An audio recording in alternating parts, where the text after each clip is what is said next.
Poonam Muttreja as someone who, represents an organization that looks at these issues. Do you believe that population legislation is required, or are we moving generally in the right direction by focusing on education, and that alone will bring down the numbers, and it's bringing down the numbers across communities importantly? So, Rajdeep, the last thing India should be doing is any laws or any legislation. You cannot do this to women. Women's bodies cannot be targets for any population, but for any politician. Though this happens all the time in India and many other countries, it makes me angry. So you don't agree with the Uttar Pradesh law that links it to incentives, create incentives? Okay. Do you believe incentives work? Incentives are not necessary to look at India's data. In India, the NFHS shows people do not wish to have more than 2 children. The average wanted fertility in India is 1.8. So given that, why do you need to give incentives unless you have a lot of money? Look at the family planning program. We spend 85% of our budget, meager budget, as Santosh said, on sterilization and giving targets. We don't need that. We need to get our priorities right, give a large population of young people spacing methods, and they want family planning, they need contraceptives. The aspirations, one thing I'd like to say to Santosh is, the aspirations of the young woman especially, but all young people are very different. They aspire not only to be educated, but they want to marry late, they want to have fewer children.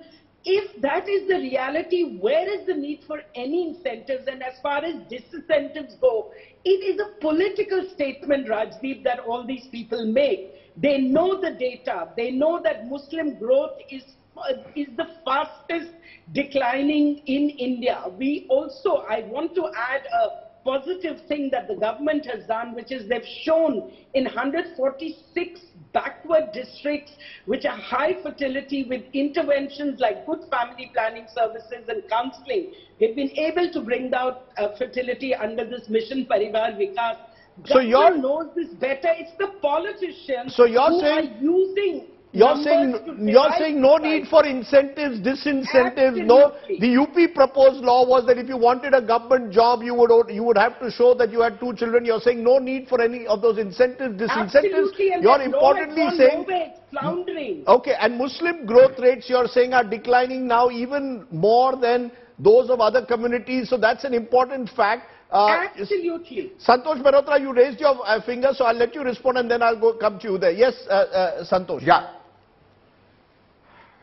No, firstly, Poonam is absolutely spot on. We don't need any incentives, we don't need any law.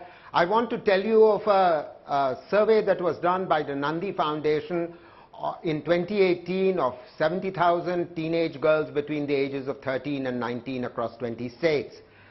And the question was asked, what age do you want to marry? Please remember, all girls have now gotten education at least until age 16, in other words, class 10.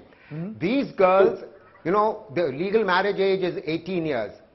25% said we want to marry between the ages of 18 and 20, and another 51% said we want to marry between the ages of 20 and 25. What does that mean? You don't need a law. Girls already have gotten the education, they want to work, they want to marry late. There is no need for this.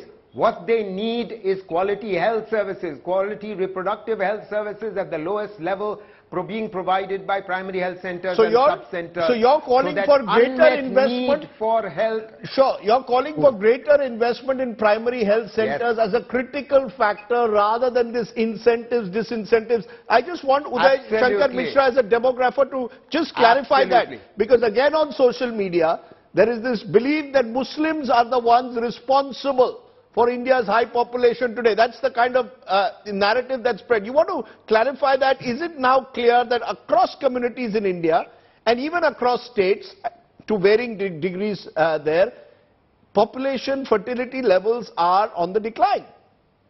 In fact, I would fully agree with Santosh and Poonam on one count, but I must give an explanation to this effect, the myth which goes around fertility decline being different. I would like to emphasize that actually the convergence in fertility decline is significant across not merely the groups that you are talking of in terms of religion or something, any characteristics you take, characteristics convergence in fertility decline is significantly high.